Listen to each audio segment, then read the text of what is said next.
Good afternoon, all. Just to confirm that you can hear me. Okay, this afternoon, we'll be running a session for Nigerian content development. And we will have 3 speakers. I'll start first to talk about what we do in the area of capacity building. Then my colleague will come in to talk about the finance side of the business. And then the last speaker will be talking about what we do to manage projects to achieve the Nigerian content levels that we want to achieve. Basically, what we do, the board was set up through the instrumentality of the Nigerian Oil and Gas Industry Content Act. And the job of the board purely is to build capacity and to enforce the law.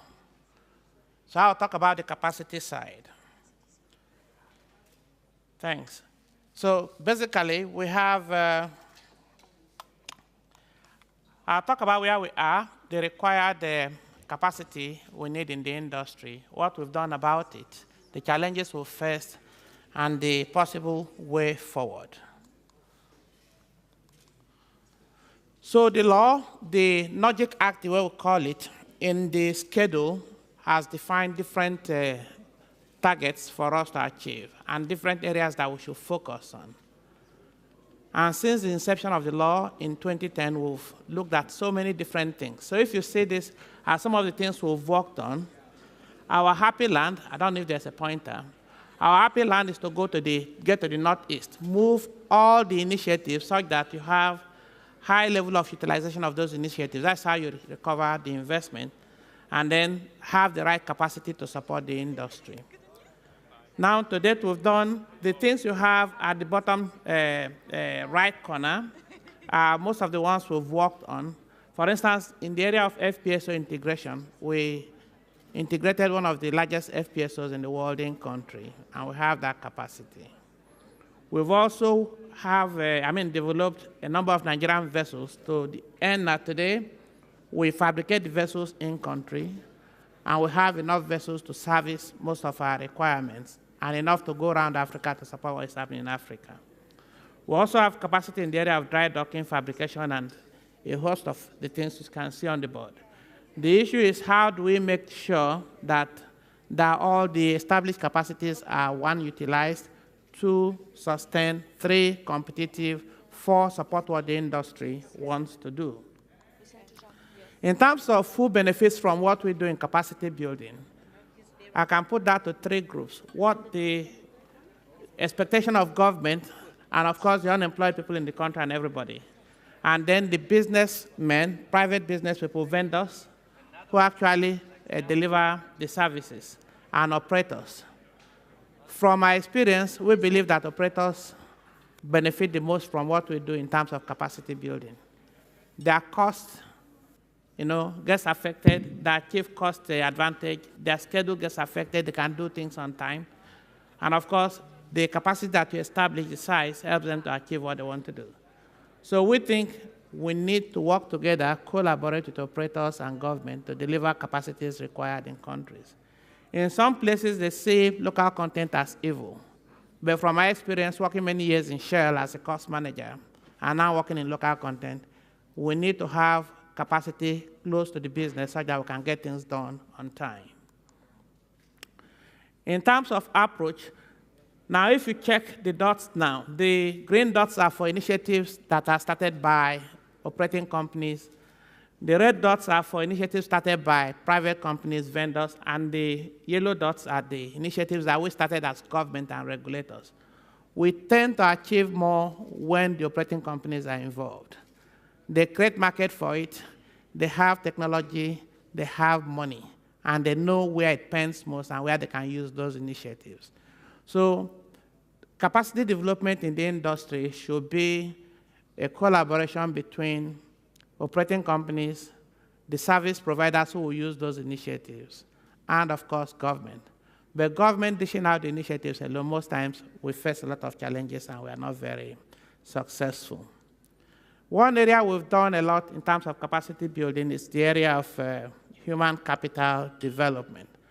We start by setting objectives for ourselves, what we intend to achieve. For instance, we want a workforce that can support activities in the oil and gas industry. We want that workforce to be competent. We want them to be ready to do field operation. We want them in the categories and level of skill that is required for the different things that we do.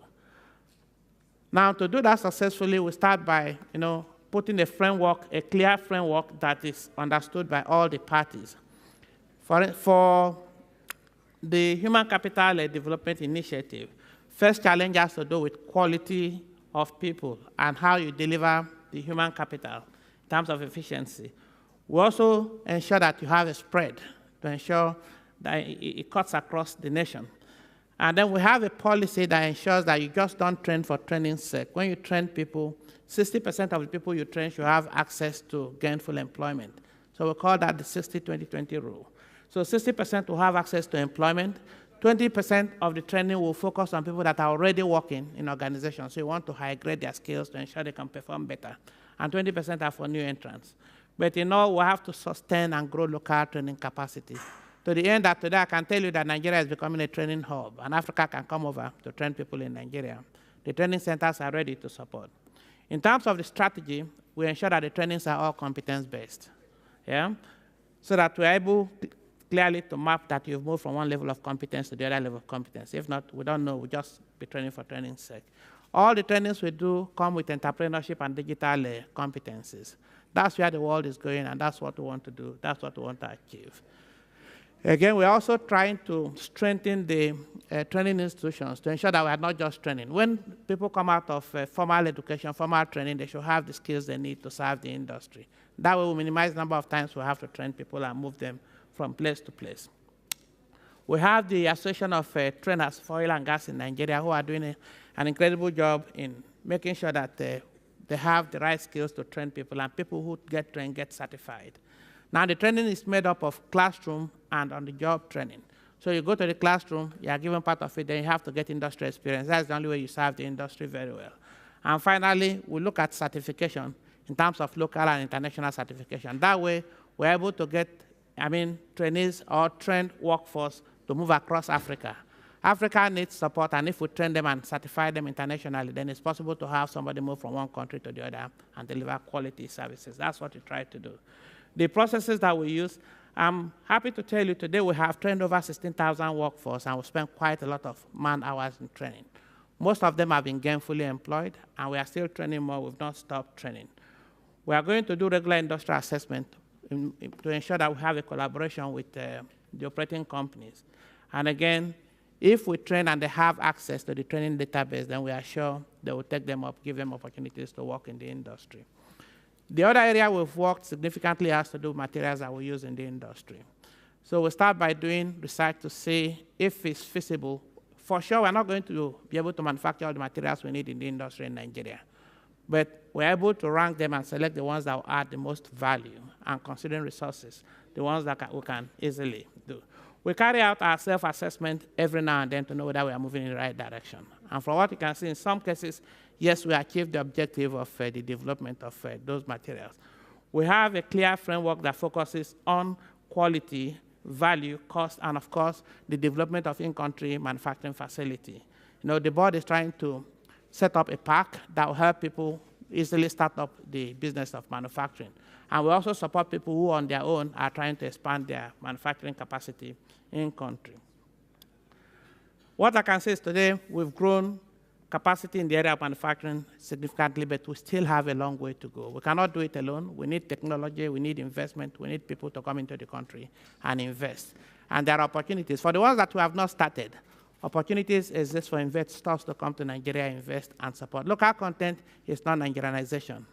It's let's put business in the country, let's put it close to where it's needed, let's make it more profitable for those who invest. And we need those who are willing to invest to come support us and make it happen.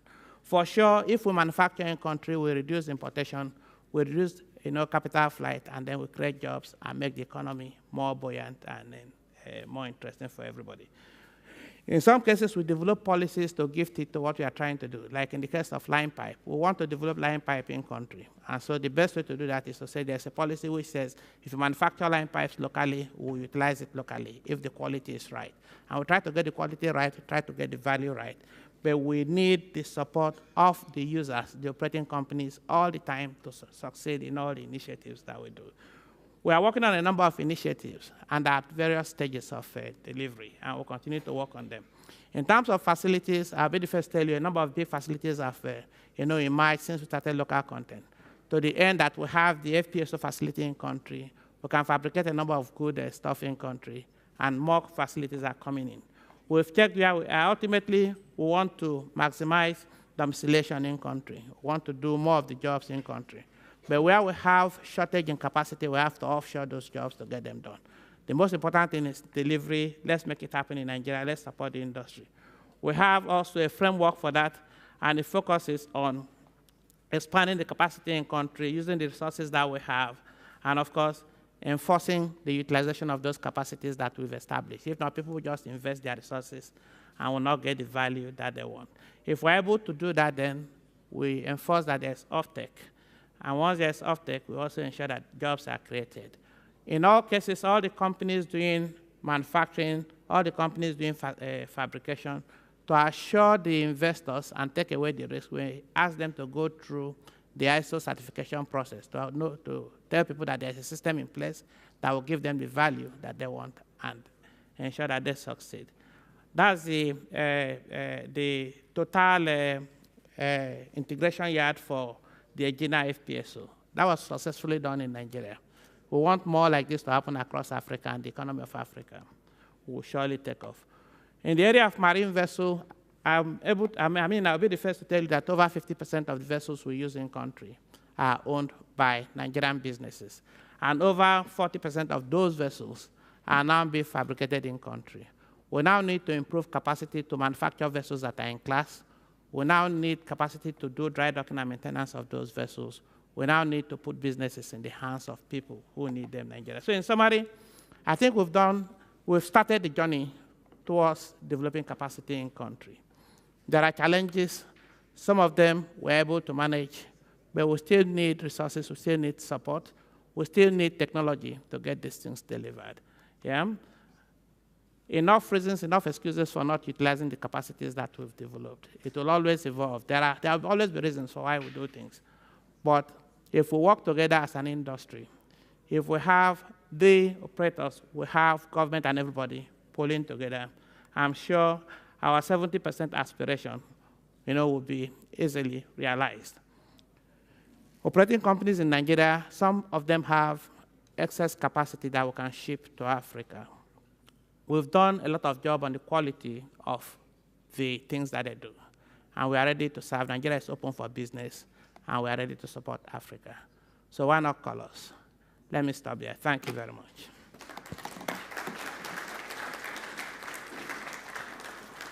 Thank you so much, Dr. Ikuru. That was a fantastic presentation. You want to open maybe one or two questions before we move on to the next presentation? That's fantastic. Right. Is there anybody who would like to ask one or two questions max? We are running on a tight schedule. All right, there's one question in the middle. Thank you. Good afternoon. Sorry I came in late. My name's Ken McGee, and I'm a project coordinator for a local content project similar in Mozambique. Two things. I just more of a comment. I really like your definition of local content, saying it's really putting business where the work is, where the projects are. And secondly, I saw on all your slides continuous stakeholder engagement. Can you just talk a little bit more about what that really means? Thank you. Okay, let me take your first question first. Local content, what does it really mean? So my example is always simple. In my sessions with vendors, I call them out and I say, okay, this phone is either manufactured or sourced in country, and the other 10 are sourced from outside the country. So what is the level of local content? Yeah? Number sourced or developed or acquired in country divided by the total number that we need for the project. We have a textbook definition in the Logic Act, the quantum of value either created or utilized in country. But it's really on our ability to use our people, our material, our tools, instead of depending on things that you have to hire from outside. And sometimes we work on some technologies locally that are useful to the industry. Okay, you have our money or money that you can source from within before you borrow from, external sources and all of that. and some products of our research and technology and all of that. When you put all of that to create value in the industry, you are doing local content, and that's how I would define it. Yeah? In terms of stakeholder engagement, I started by talking that alone, legislating things and forcing things on operators does not really work all the time. We need to collaborate. You have to work on their pain points. They tell you where they need the most help first, and then you are successful. But if you say you want to go out to build the biggest rig, you can build it, and it will be on the quayside for years. Nobody's using it, and you're not adding value to the system. Great. One more question. Thank you. Hi, I'm Chisa from Nigeria. My question is as it relates to capacity building and the fact that obviously the board is unable to close all the gaps at once. But how do you prioritize the high impact areas and just to enable you ensure that you're applying or measures of implementation in the right area? Okay, so a number of factors come into play. Yeah, part of it is driven by project needs. You have a project that's coming up, and you've evaluated the project. The company or the operator that's doing that project tells you, okay, we want to do this, but we are unable to buy or see the service in country. We think we need to close that gap. So we jointly identify the gap. In terms of human capacity, if you look at something, the application for expatriate quota and things like that, you know that we are deficient in this area. That's why they're bringing people to solve a problem. So over a longer term horizon, we want to begin to develop people to fill those spaces and support what you do. There's also the opportunity to do needs study. Yeah? Like for all the capacity, the areas that we are working on, we get a cross-section of industry stakeholders and subject matter experts to do a study. I've had groups do study on chemicals, I've had groups do study on bulls and things like that. And they come back with the report to say, okay, we are short in this area, we need to develop this capacity, and this is how we should go about it. That way, we are sure we're working on the right things that will support the industry. Thank you. Thank you. Thank you so much. Round of applause for Dr. Ikuru. Thank you for that wonderful presentation. Thank you. Please do have a seat. Thank you. I'll be welcoming your colleague to come on board. So I'll bring Obinna on. Dr. Obinna Ofili will talk about finance. Thank you, sir. Before I introduce our next honored speakers, I'd just like to make just a quick reference and a quick thank you from our Chevron representatives, Mr. Rick Kennedy, the Chairman and Managing Director for Chevron Nigeria Limited. Thank you so much, sir. Cosmos Lueze, the Director for IV Operations, Michelle Plague, the Director for Deep Water Operations, and Ismaje Brikin, the GM for Corporate Affairs, all from Chevron. Honored, thank you so much for your attendance and your presence at the event. Without further ado, I'd like to introduce our next honored speaker. His name is Dr. Obinna Ofili, the General Manager for the Nigerian Content Development Fund and the Nigerian Content Development Monitoring Board. Take it away, sir. Thank you. So basically, this is a very simple presentation because it's going to talk about money, and it's going to talk about the Nigerian Content Intervention Fund, how it has succeeded being an elixir or panacea for local content development. We hope that looking at this, we'll be able to replicate the same story all over Africa. First of all, if we look at it, I will look at it from three perspectives: the attributes of the fund, the development-focused template that the fund has adopted, and the intervention policy imperatives adopted in times of crisis. The reason is that management is not fixated on how the fund operates, and that is basically why the fund has succeeded. Before we go into this, it's necessary to say that the Nigerian Content Intervention Fund is a fund created out of the Nigerian Content Development Fund. So funds were taken by NCDMB, dedicated as intervention funds. And management was very bullish in doing this. They were willing to take up to 40% of the available funds in the Nigerian Content Intervention Fund and place with reputable organizations as fund managers to be able to professionally manage it.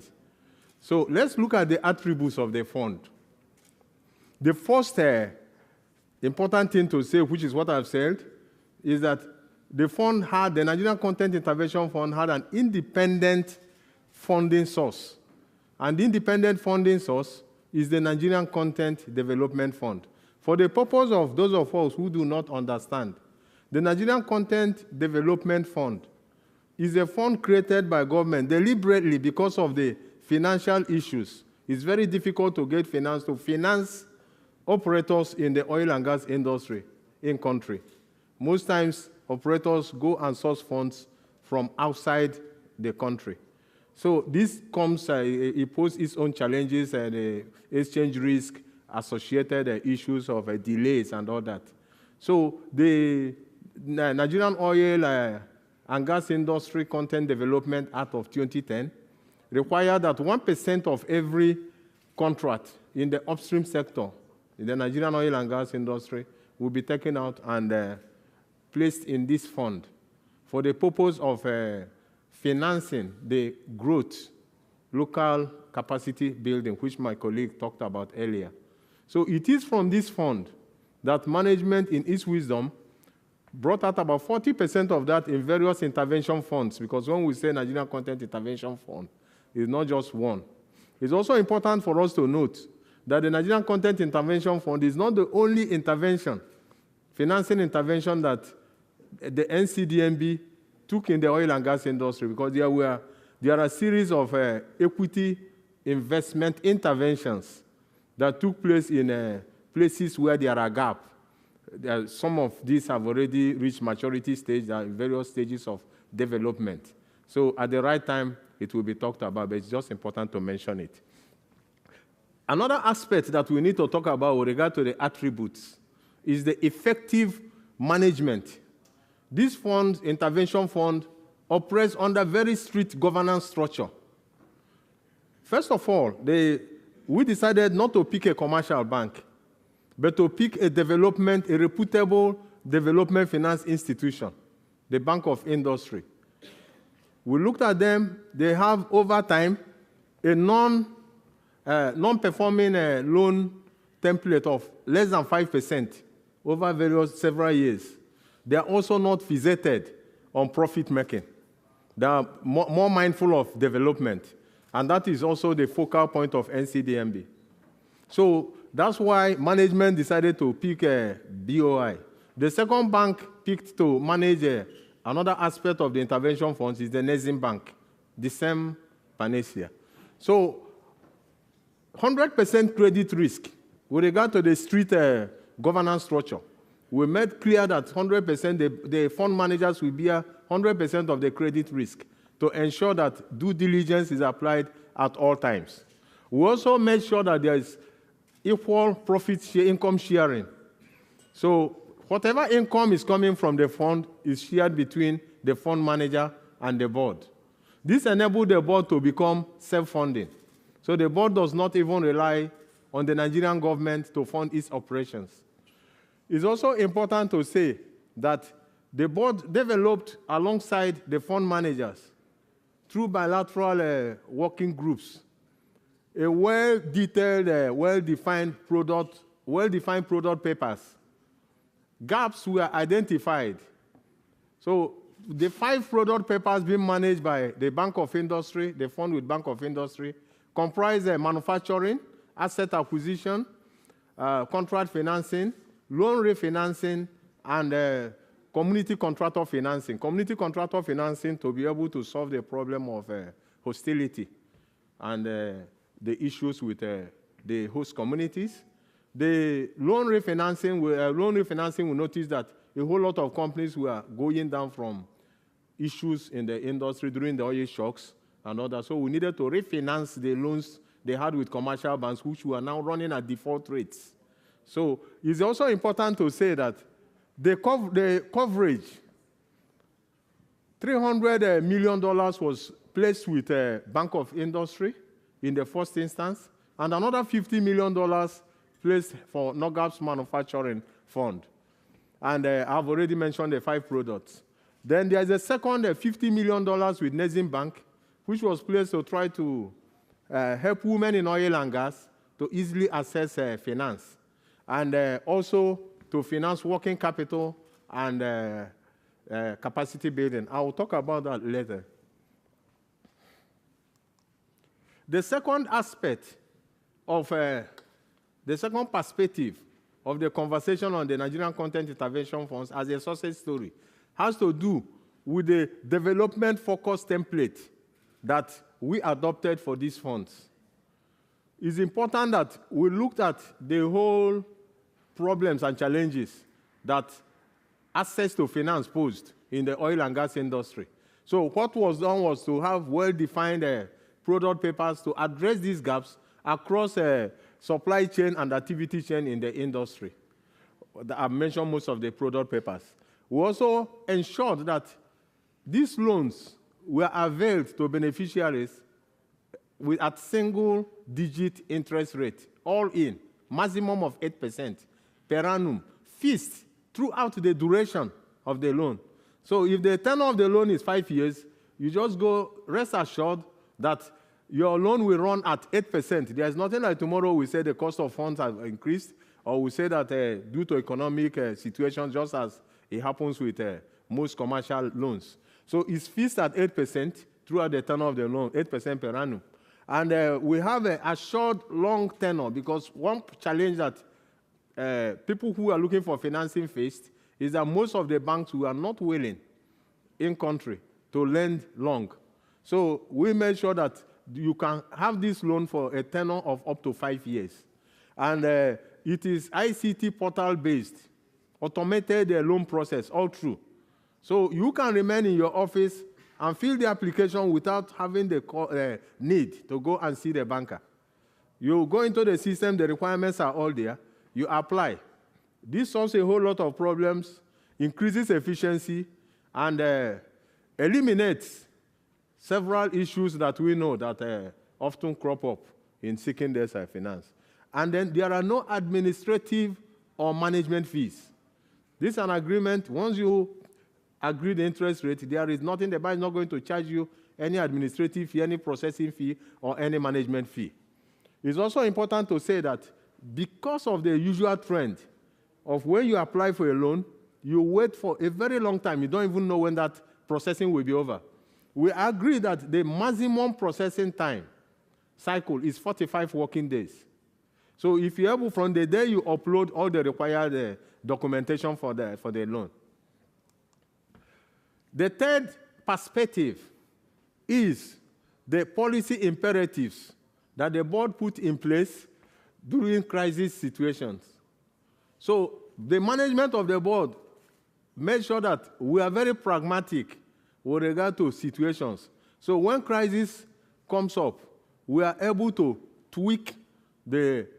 So we amend the agreement with the fund managers to ensure that the beneficiaries, the loan beneficiaries, do not suffer because of that. I will give an example. During the COVID-19 pandemic, businesses were almost shutting down because supply chain collapsed all over the world.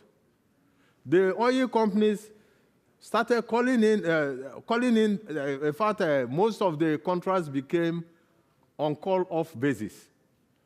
Some of the rates dropped because even the oil companies were not even able to sell the products. So this made the board. Then there is also the issue. This led to virtual collapse of most of the oil and gas service providers in the country. So we quickly looked at it and came up with two major decisions. The first was to implement palliative regime on all those that borrowed under the fund. First of all, we placed a moratorium of up to 2 years, the period of this shock. We placed a moratorium on principal repayments.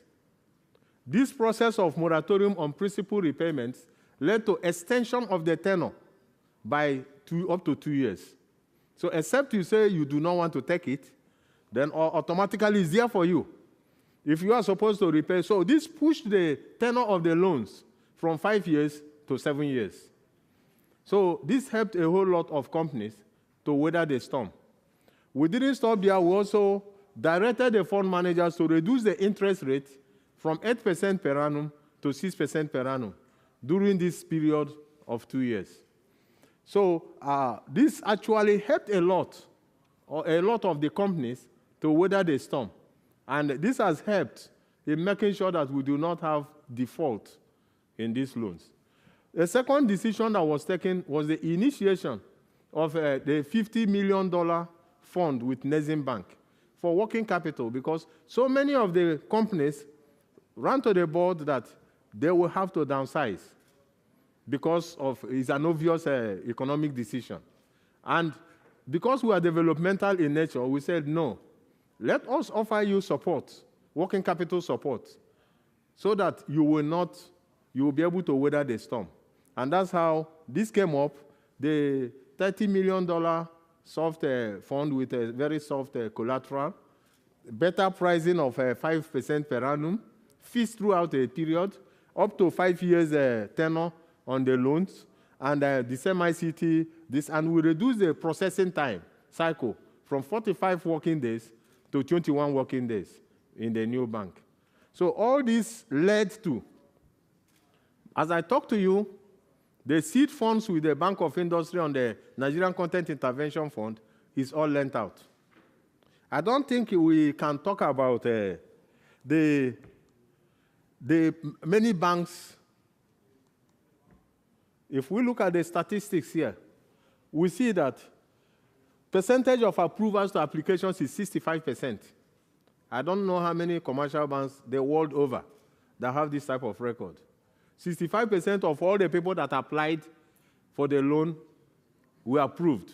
It's left for you to meet the requirements for disbursement. And out of this 65%, 32% met the requirements for disbursement, which is also a very high figure. 1/3 of all applicants got disbursement. So as I talk to you, the entire fund, seed fund under the Nigerian Content Intervention Fund, the segment with BOI is lent out. So far, $375 million have been lent out, and there are still funds available because of the prudent way that it is going, because so many of the repayments from principal repayments go back into the fund to be relent to those who need it. So we still have funds, and it is trending. It's very interesting to say that the board is a self-funding agency, and part of the 50% income that is coming from these facilities is helping the board to sustain its operations. I think, having said this, the fund is open because we can see it's a success story. We can also see that it is beneficial to investors. So we stand here to also invite multilateral agencies, African economies, to come and place funds in the Nigerian Content Intervention Fund. It will help to increase the success story. It will also earn you income. Thank you.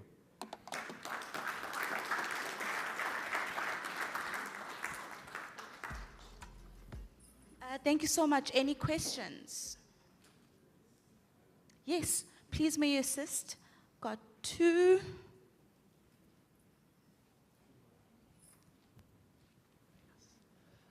Thank you, Dr. Obinna, for an excellent presentation. My name is Sophia Horswell, Dr. Sophia Horswell from SBDC Nigeria.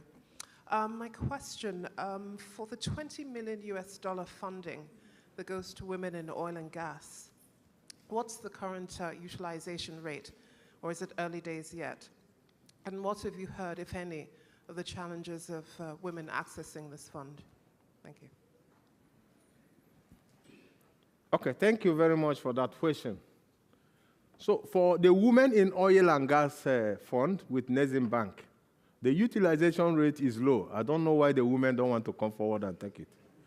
In fact, we have been saying that if the women do not want to come and take it, maybe we'll change that to Fund for Men, so that it will have this type of success story. As I speak to you, the rate, I like speaking to the details. What is the utilization to applications? Because you cannot force anybody to apply. There are only 3 applications so far. And when I say an application, it's an application supported by documentation. Because if you apply and you don't put in the necessary documentation, it is not effectively an application. So out of these 3 applications, 1 has been disbursed. So that is just answering your question directly. That's the situation. So we encourage the women groups to please assist, get the women to rush and apply because we want these funds to be fully disbursed. Thank you. Thank you so much. Mine is a question and a comment. My name is Oliver Fortune, representing a couple of groups of company, about 3 of them. My comment is that I think one of the challenges that we face, not just in Nigeria and Africa, is creating more awareness about the resources available. There's a huge gap between, so I think grab his card before he goes tonight. My question is that, is your funding just earmarked for West Africa or also Southern Africa? Thank you. Is what, please? Your funding. Yes, please. Is it just earmarked for West Africa or is also across Africa? Okay, good. My closing remarks is inviting African countries. I was late, so I missed part of the presentation. Yeah. No, it's okay. I will answer that. My closing remarks is inviting African countries and multilateral agencies to put more money. When this money comes, I believe the management of the board, very, very, very, very proactive, we may think of extending this. So far, it is now covering Nigeria. You understand? That's what it covers.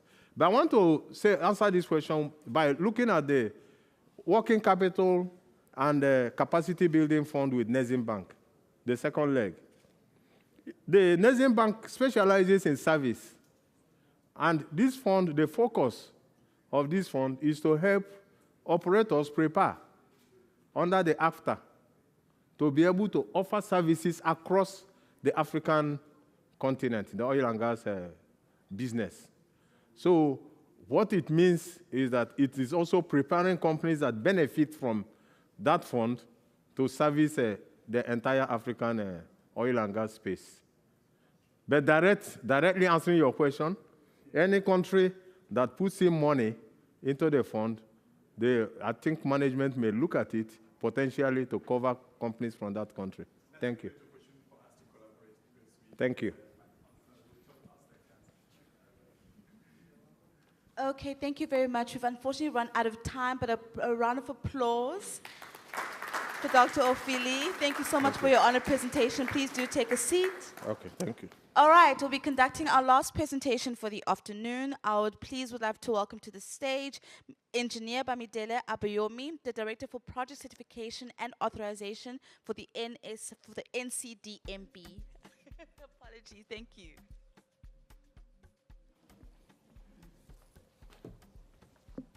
Yeah, good afternoon, good evening. I'm very happy to be the last presenter for today. That's a very good title to have. And because of, I can see the countdown already, so I'll try to stick to the 15 minutes. So basically the outline is to talk about the objectives, the background, and of course, what we are doing in NCDMB regarding the contracting cycle, and all the various SLAs we've signed, and of course the benefits we seek to derive from that. I'm sure my colleagues have dwelled on this. We are more than a decade in operation since our law came on board in 2010. Whilst the next 2 slides are going to talk about basically what the law says. And I think the importance of this is basically to highlight, if you are an investor in Nigeria, the law protects you with respect to ensuring you get patronage of regarding your investment. I think my colleague was trying to invite some of you to come over to say that if you indeed build a capacity, the law is there to protect. And this particular section of the law, section 70, you can see all the whole gamut of what it's supposed to do with respect to what our agency is supposed to do regarding that. For example, we do appraise and evaluate and approve Nigerian content plans. We monitor and coordinate Nigerian content performance. We can also delegate some of our functions to others. I think one of the ones I really like is this one. Because when people hear about NCDMB, maybe they just think it's about regulation. We also develop capabilities. So the D, letter D for David, in our NCDMB, is meant to develop capacities and capabilities. This is the area of interest. You will see the inner circle there is basically the core activities regarding the oil and gas.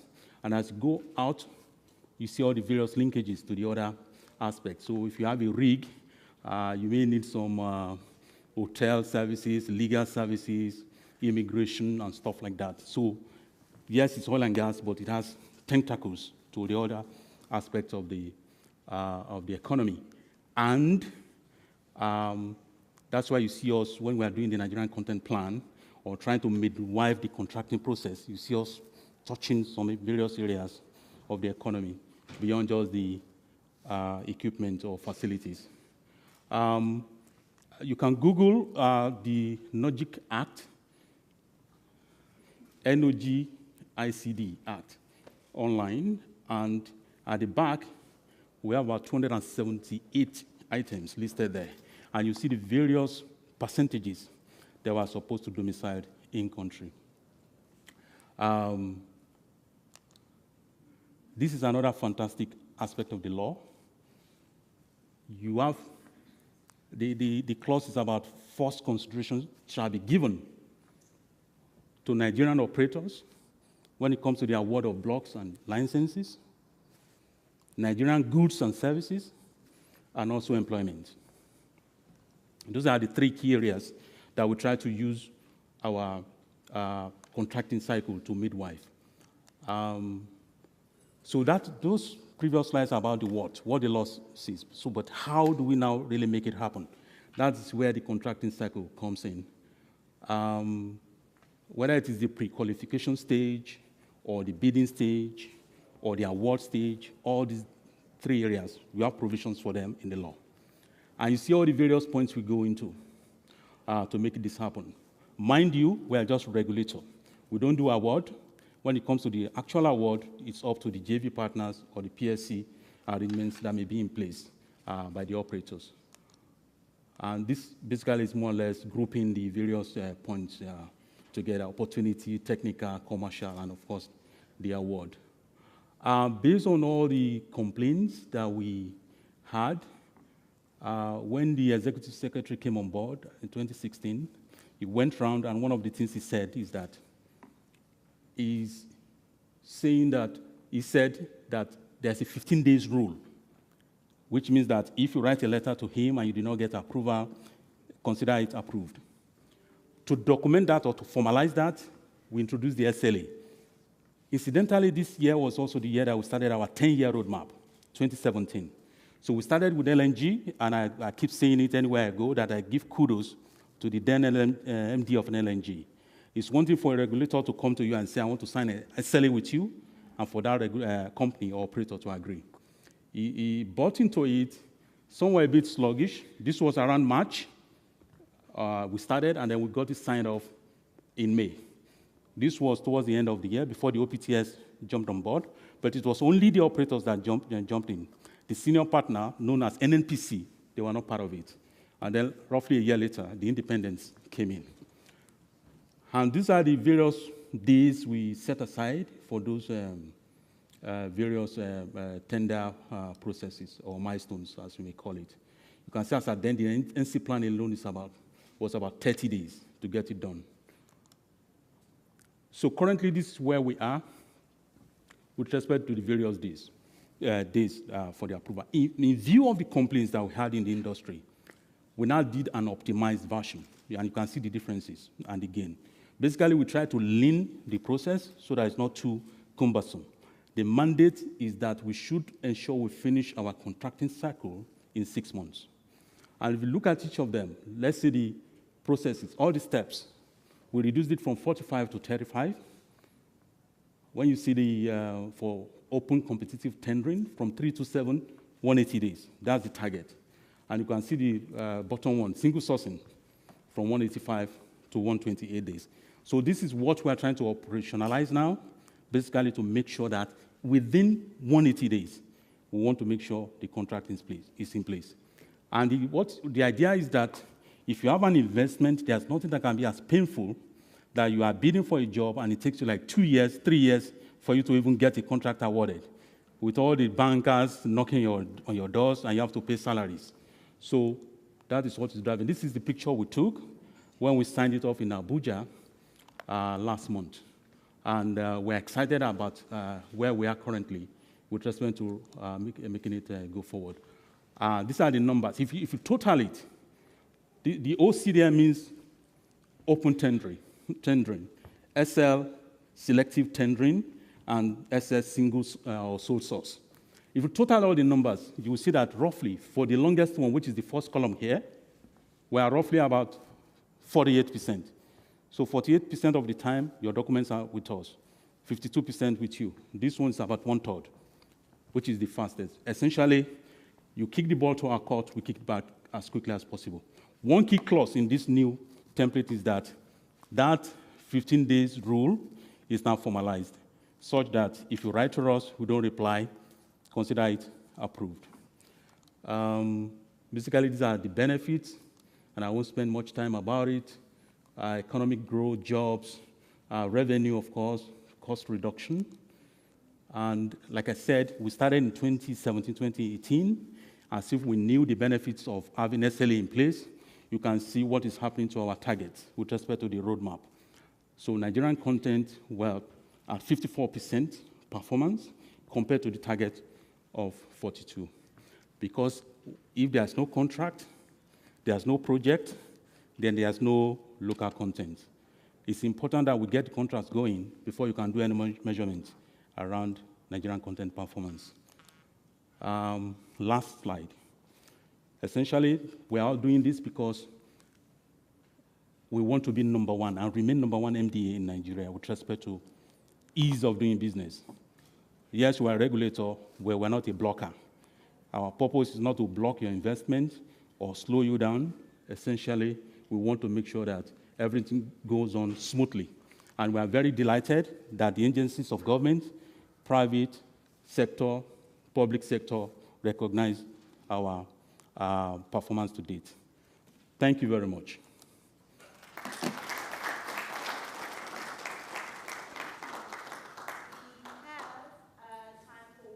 Question and one question only. If there's anybody that has. There's none. It's time for dinner. You're supposed to sing.